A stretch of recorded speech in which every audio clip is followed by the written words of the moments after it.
Welcome to Writing the Wrong Way. This is a podcast for serious writers who want to develop their skills in artistry and stand out in a crowded industry by taking intelligent, creative risks. I'm your host, Jonathan Ball. I hold a PhD in literature. I'm the author of numerous books, and I take a very analytical approach to art making, emphasizing both efficiency and experimentation. Today I want to talk about a very abstract idea, which is your mindset as a writer and how that is expressed in a very concrete way, which is through the format of your manuscript. So it's a very specific and small and very paperworky, concrete thing I want to talk about, but also at the same time, this larger mindset idea. And I'm not going to go through all the details about how to format your manuscript properly. I'm just going to go through something more important fundamentally, which is the idea behind formatting your manuscript a certain way. So I know that sounds very abstract, but I am going to, though, at a certain point, very quickly actually, tell you exactly where you can find the precise information you need to format a manuscript properly. But I'm going to get there in a kind of convoluted manner, which I think will be really useful and interesting to you. The very core fundamental things that you need to know as a writer, or even just as any artistic professional, revolve around a mindset. And I often see people make these mistakes of mindset when they're trying to get at some really specific thing, like a very professional industry standard sort of idea, like a manuscript format. So I'm calling this your manuscript format reveals your mindset for a few reasons. Now you can read all of this in a bit more depth or detail if you want at the show notes on jonathanball.com/21, the number 21, jonathanball.com/21. That'll take you to the show notes for this episode, which is sort of an essay that I'm going to run through the points of here. I was first sort of thinking this when I ran across a comment that somebody had left on a post the other day. Not one of my posts, but I was elsewhere on the internet. And I found a comment. I know they say don't read the comments, but of course sometimes we can't help ourselves, right? Anyway, I ran across this comment by a writer called Old Marathon Runner. And Old Marathon Runner had a very particular complaint/question. So the post in question, you can go see the link to this original post and his comment and everything at the show notes. Again, if you go to jonathanball.com/21, you'll get the links to all this information and a bit more detail about what I'm talking about here. The thing that I thought after seeing this person's post was, here he has a series of questions that he's kind of asking bitterly and in anger, but I think they are real questions, and they have a weird sort of status where on one hand they're not worth answering, on the other hand they are worth answering. So I want to kind of talk around this set of questions that I often see connecting together. The thing that just sort of prefaces this that I want to say is, as a writer, what matters more than your talent, even more than your hard work, is your mindset. You need all three of those things, and it actually goes in reverse order of importance. The mindset is the most important thing. Your hard work is the next most important thing. Your talent, if you have any, is optional and nice, but is the least important thing. And sometimes you'll see this discussion of like a professional writer versus an amateur writer. Professionals and amateurs, what differentiates the two? Well, let's just assume there is a differentiation. First off, I'll get later to kind of a little bit about what differentiates the two and whether really there is a clear differentiation. But let's just assume there is for a second. Professionals can smell amateurs coming hundreds of miles away because of this mindset issue. And if we look very, very closely at this internet comment I found, we can see, I think, some very complex, but in some ways very simple examples of how this difference between a professional and an amateur plays out. The really simple, concrete, ground level way this works is in manuscript formatting. So now, before we kind of wrap back around to this idea, let's come to this comment. I ran across this comment in a post the other day, and I think it's worth examining in great detail because I see variations of this kind of comment throughout the internet, and I hear versions of it when I talk to people sometimes. So I'm going to read to you the comment in full. Okay, so this was a post, by the way, about a book. There was a post publicizing this book called Formatting and Submitting Your Manuscript. So this is a book by Writer's Digest Books, written by Chuck Sampkino and the editors of Writer's Digest Books. And so it's called Formatting and Submitting Your Manuscript. It's the 3rd edition. I'm holding it in my hand right here. I have a copy of this book. So I was trying to remember the title of the book because somebody had asked me about it, but I wasn't at home and I didn't have the book on hand. So I was Googling it because I remember the guy's name, and I Googled it and I found the book link, and I was going to send it off to this person. And then I read this comment. And here's the comment. This is by Old Marathon Runner. It seems that publishers are more, so again, I'm quoting now, quote, "It seems that publishers are more concerned with throwing out submissions than they are with reading them. How many great successful novels have been refused on numerous occasions? Why are they called professionals when so many are incapable of doing the job? How is a newbie supposed to choose the correct format of a novel manuscript when so many people who are published authors contradict each other? From correct type font to positioning of details on the title page, one can find different suggestions. Above all, we are exhorted not to look like amateurs. What a joke that is." End quote. So that's the bitter comment. Very of a type, of a kind of comment that you see on the internet around writing. And it's very much coming from this frustration that I think a lot of writers have, that they feel a difference between themselves and a professional published author, and they don't quite understand what that difference is exactly. They can look at things like a manuscript format. They don't necessarily know, you're not born knowing how to format a manuscript. So they're trying to look it up. They're trying to get the information. And yet they see all this contradictory information. It becomes very much, it starts to feel to them like there's an interior and an exterior to the publishing industry. People are on the inside. They are on the outside. They have to break through to the inside. Now, I've talked about this in previous podcasts. If you go back to listen to my interviews with GMB Kmichik, which I'll link to in the show notes to this episode because I can't remember the numbers precisely right now. But if you go back, we talk a little bit about this idea of breaking into the industry and kind of how there's a falsity to it. But I think this is a very common attitude.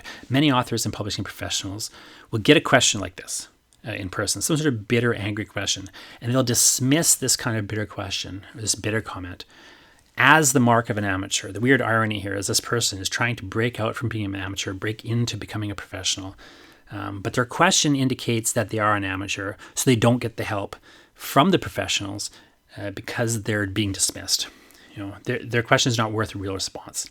Now, when a professional hears a comment or a question like this and thinks that's not worth a response, and they just kind of get off it and get onto a new topic, and they run away.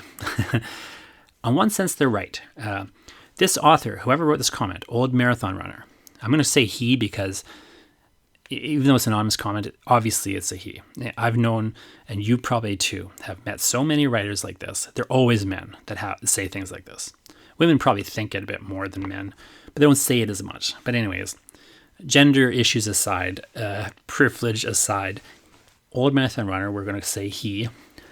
I can tell reading this comment, and this is going to sound harsh, and this is going to sound very cocky in a certain way, but it is, I'm not trying to be like harsh necessarily, but I'm trying to tell you the truth. Old Marathon Runner, the guy who wrote this comment, he will never make it as a writer. I can say that with absolute certainty. He does not have the attitude that is necessary to succeed as a writer. He's too fixated on the results and not on the process. When you're fixated on the results and not the process like that, You just will not succeed. You might have temporary success, but you have the wrong fixations. You will fail because you have the wrong fixations.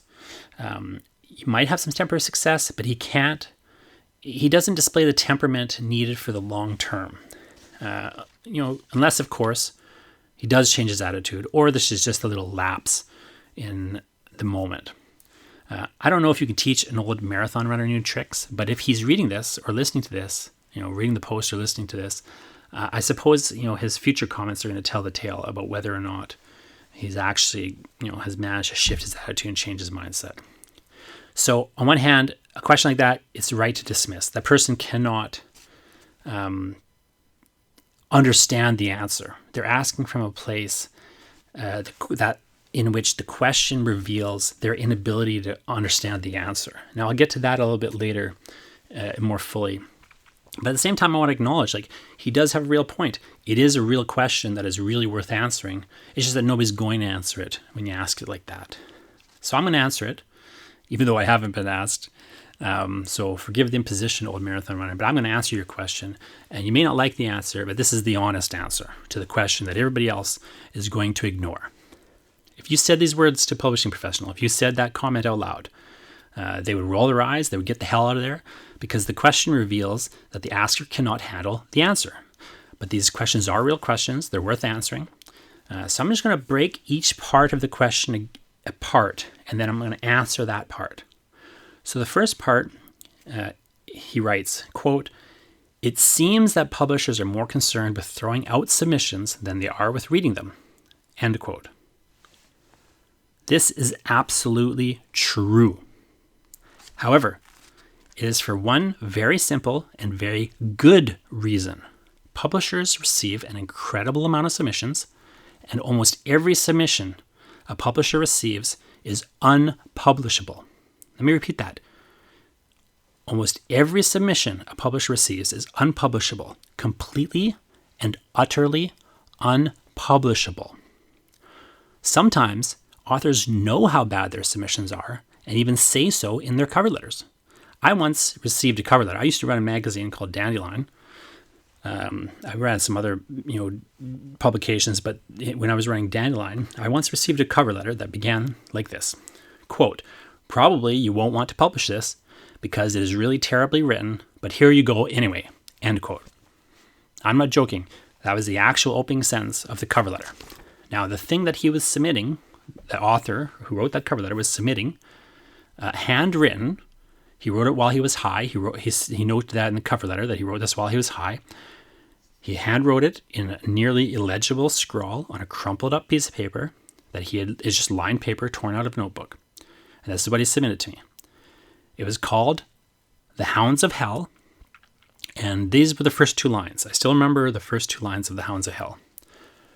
"The hounds of hell are on my trail. They are hunting me and chasing me beyond the veil." And he spelled veil like valley, or but not like veil like it's supposed to be in like the Beers reference. I don't think you would understand it as Beers reference, but it was. Anyway, that's pretty typical. If a publisher receives 1,000 submissions, and they do receive thousands of submissions every year, often every month, sometimes every week, depending on how big that publication is, the editor's first job, for practical reasons, sometimes a lackey if they're big enough, but the first job is to eliminate at least 900 of them, if not more, hopefully more. There's just no way to manage the material. You can't manage that much material. You have to eliminate it. If you can eliminate the submissions unread, that's even better. The sad truth that most authors refuse to face is this. A good editor, and I want to make this clear, a good editor, not a bad one, a good one, can tell within one page or one paragraph, sometimes one sentence, whether or not the submission is worth reading. And a good editor will stop reading as soon as they realize it. So after one sentence, a good editor, a really good editor, could read one sentence of your submission and know should they throw it away. And will throw it away. A bad editor will give everyone a chance. A bad editor will read through to the end, no matter how Poorly it starts. A bad editor, as a consequence, will get nothing done, will hopefully be fired because they're incompetent. These are the truly incompetent editors, the ones who give everybody a chance and who read everything front to back. The good editor eliminates almost everything immediately, as fast as possible, doesn't read almost anything that they're sent. A good editor.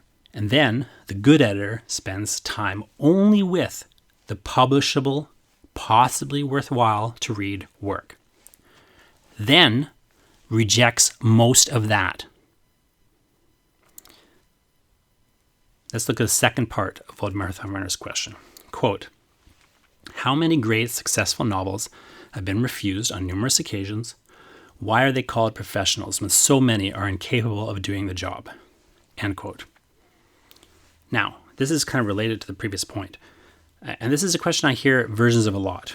Often I overhear versions of it because people don't ask me stuff like that, right? But the answer kind of depends on how you define terms. How do you define numerous occasions? How do you define the job?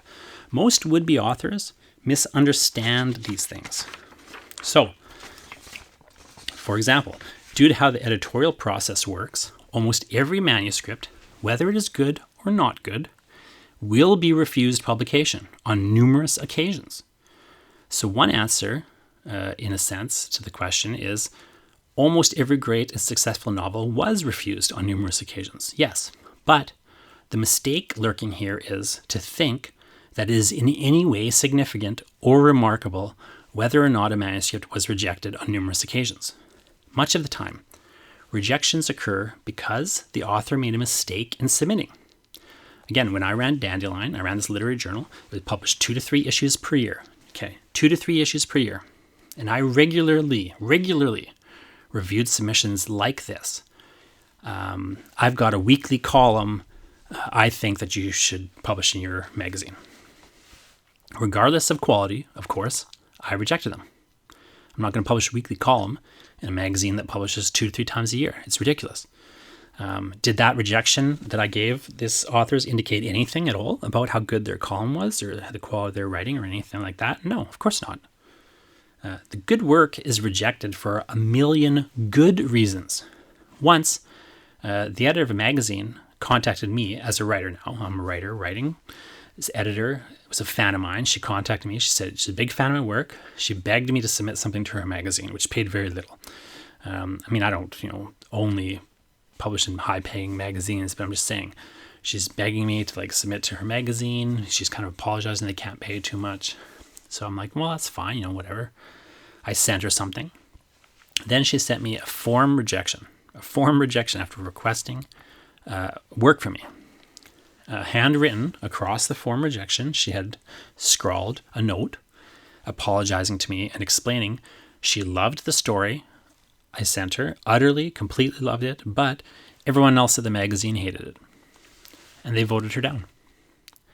Even though she was the section editor, she was the main editor, in charge of accepting stories, but she got voted down by people who weren't in charge of accepting stories.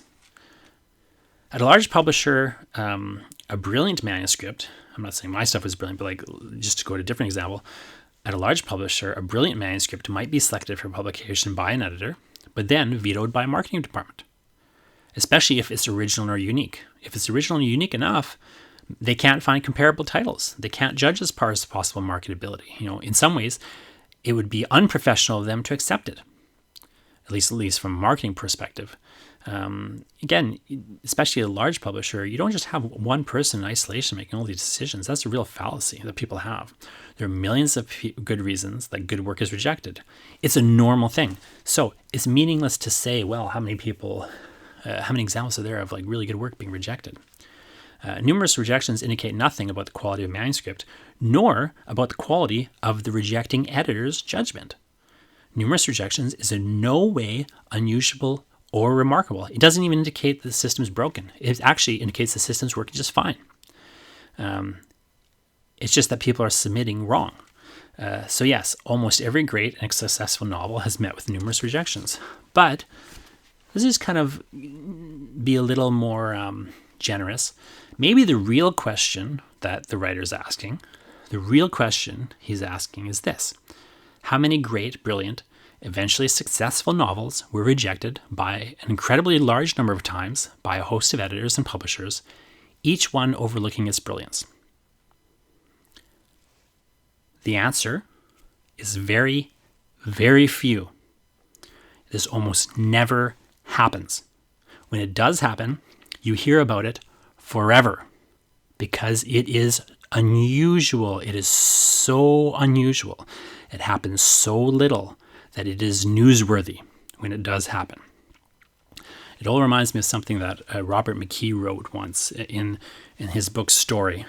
Robert McKee writes this, quote, "Despite $500 million and the exhaustive efforts of development personnel, Hollywood cannot find better material than it produces. The hard-to-believe truth is that what we see on the screen each year is a reasonable reflection of the best writing of the last few years. Many screenwriters, however, cannot face this downtown fact and live in the exurbs of illusions, convinced that Hollywood is blind to their talent. With rare exceptions, unrecognized genius is a myth. First-rate screenplays are at least optioned, if not made." End quote. Now I just want to go on record as saying McKee is correct. What he says applies to publishing as well. What is actually more common than a great book being rejected is a not great book that should be rejected being accepted and published. If you don't believe me, walk into a bookstore. Look around. How many of those books should not have been published? Take a look and ask yourself. Read a few pages. You'll see real quick. There's no way that these excellent books are getting rejected. They're just not. They're not out there, or they're being somehow improperly submitted.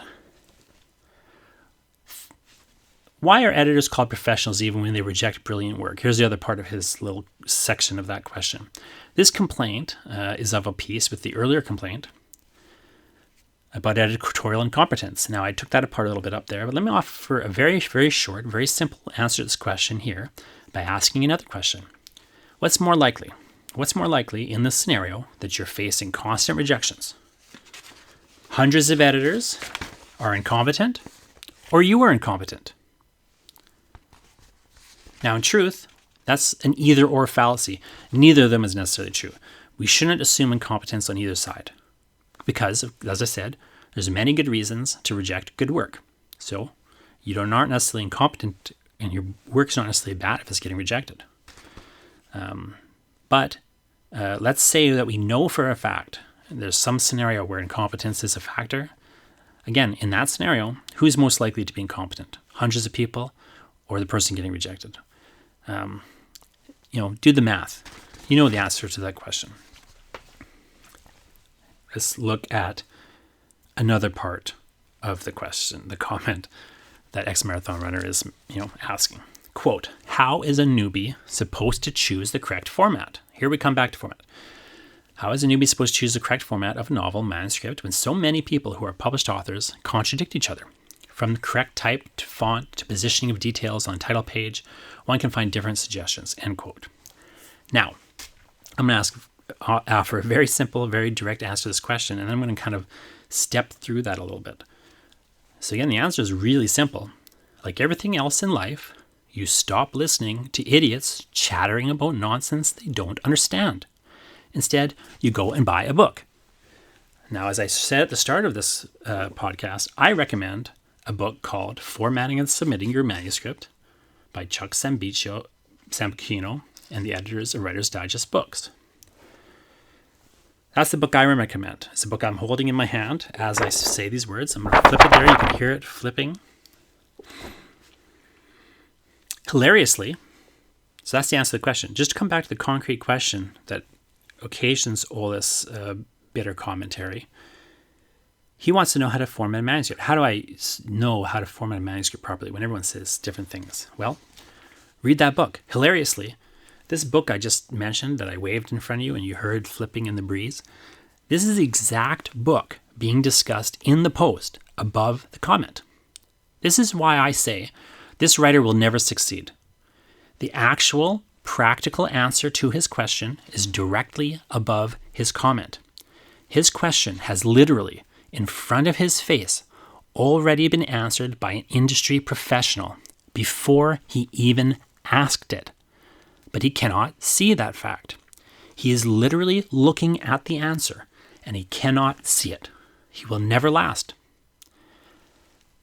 And it's easy to say that, and for me to kind of, kind of sneer a little bit.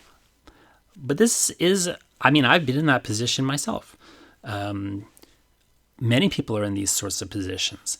You have the answer just staring in your face, and you can't see it because you're blind in some way. And what's blinding you is a mindset issue. It's like if I walked up to you and said, oh, hey, hi, I'm a professional food reviewer. Oh, and just in case you were wondering, I just thought I'd point this out.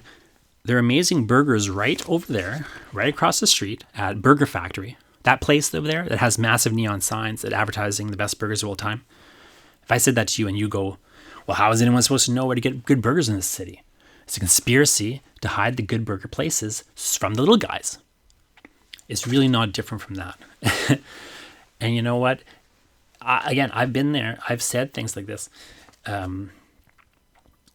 I deserved vitriol, just like Old Marathon Runner deserves. He deserves an answer to this question, but he's not going to be of use to him.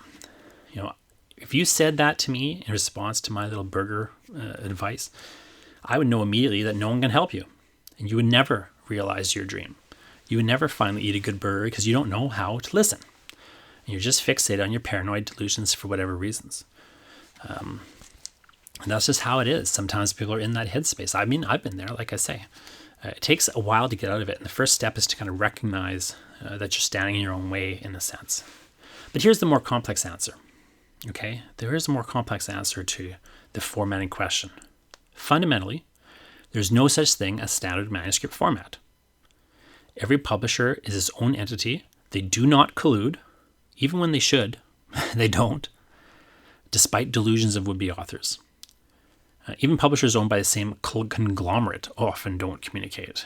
There's been historical examples of different branches of the same company bidding against one another and driving manuscripts prices through the roof. It's ridiculous.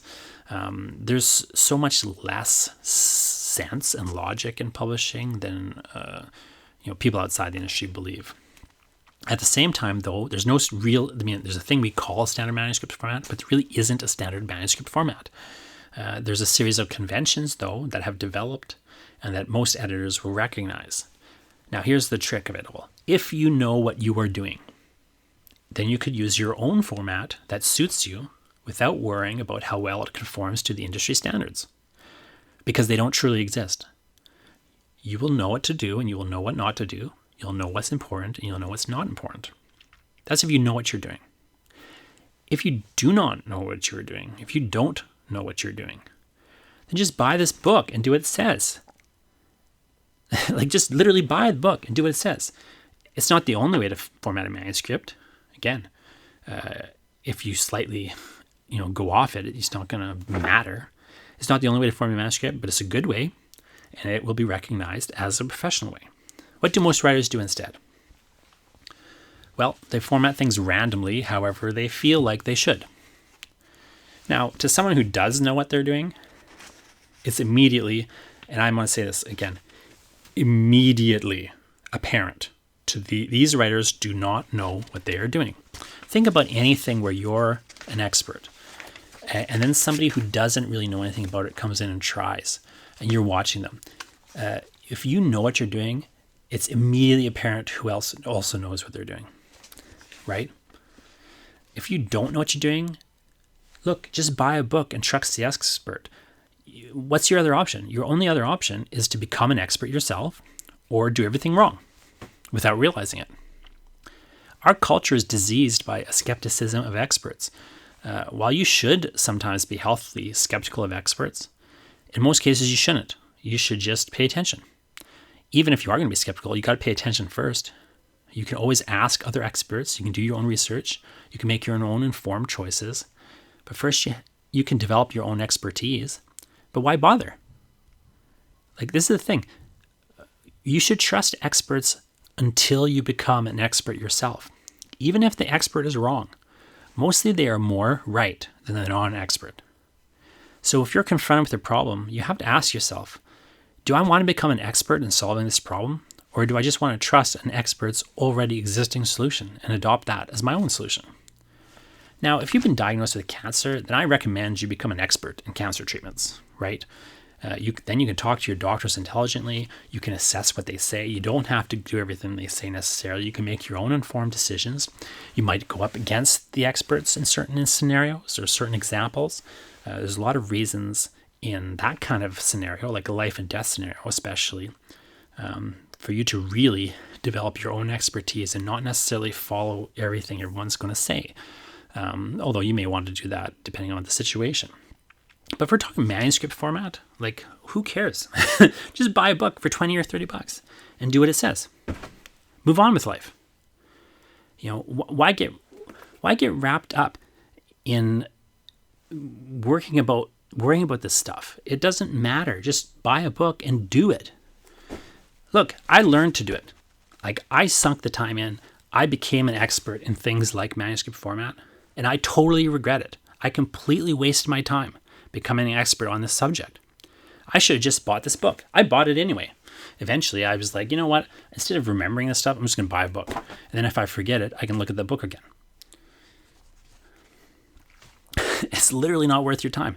This is one of those weird, manuscript format is one of those weird things where I see a lot of different examples of it in writing. And I don't think it's just writers, but anytime you've got like an industry where there's an inside and outside, there's certain like smaller things, like professional aspects, let's call them, where people just want to obsess about it and they want to question it and they're very, worked up about it.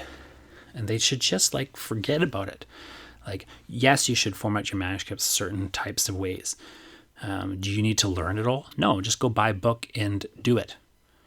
Why do you need to worry about that stuff? Like worry about learning how to write description or something, not how to format description. Just buy a book and copy it. You don't have to be original in that formatting, right? In some ways, bad idea if you're original in it. But I see so many writers, like they just won't bother to learn. And I mean, and I don't mean like take the time to really sink in and learn. It's like they won't even bother to like copy things correctly. Like I'll give writers, I do this all the time in my classes. In not just creative writing classes as much, because usually those students are a bit more motivated. But a lot of times in like my essay classes where I'm trying to teach like MLA format or something, I'll like hand them a copy of something in MLA format and I'll say, just copy this. Just do exactly what this is. Make your paper look exactly like this. And they won't even try.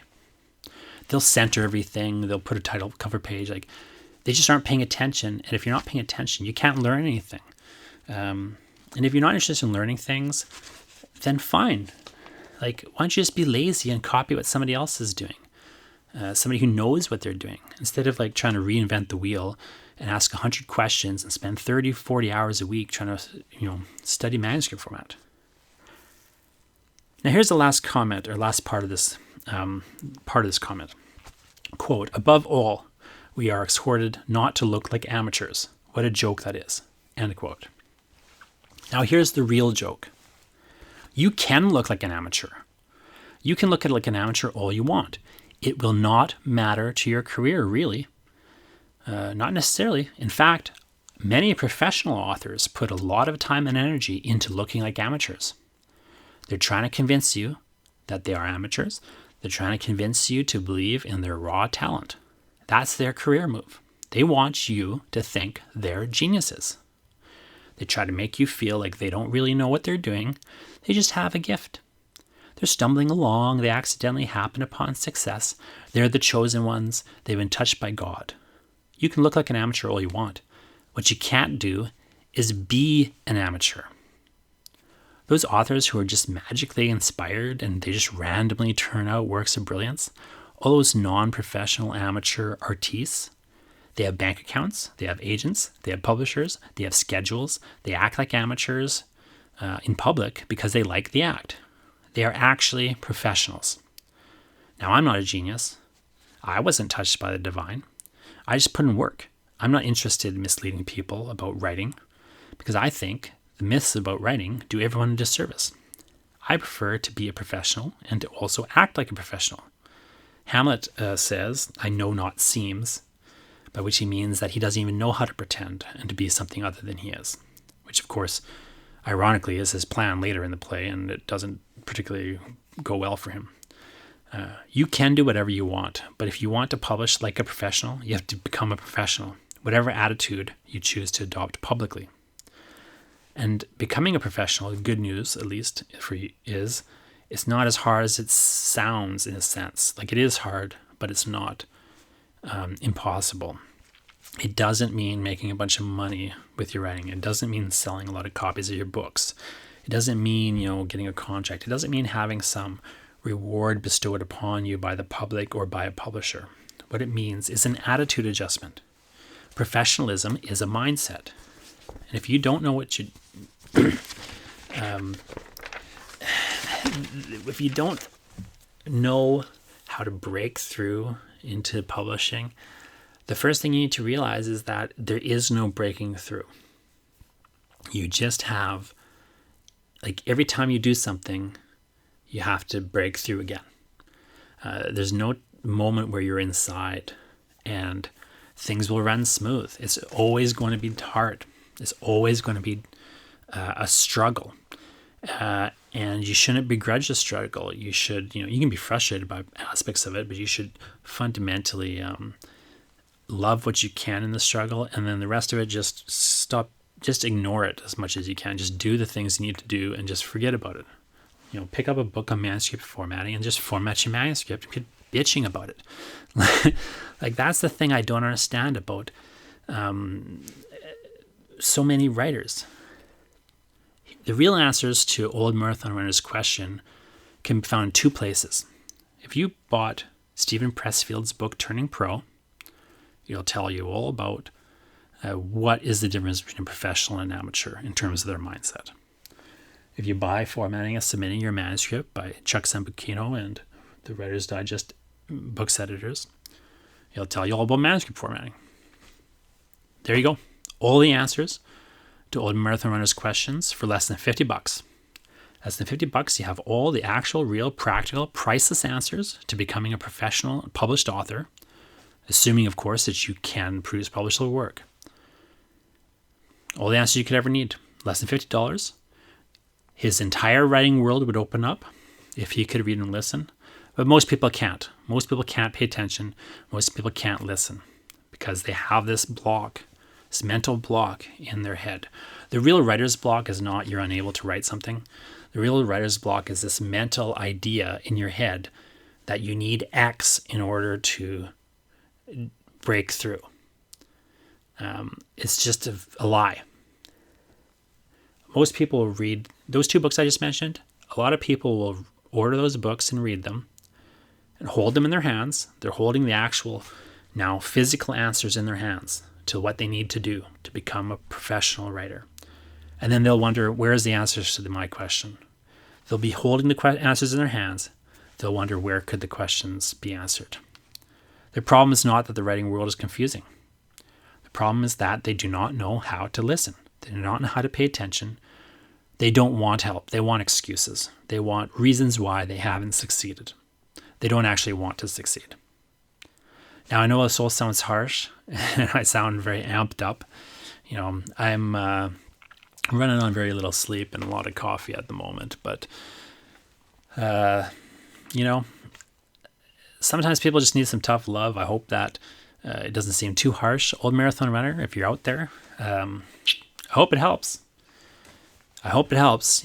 I'm not trying to be mean, but frankly, literally, the answers to your questions directly above your comment. Thanks for listening. Keep writing the wrong way, and we'll talk to you next week.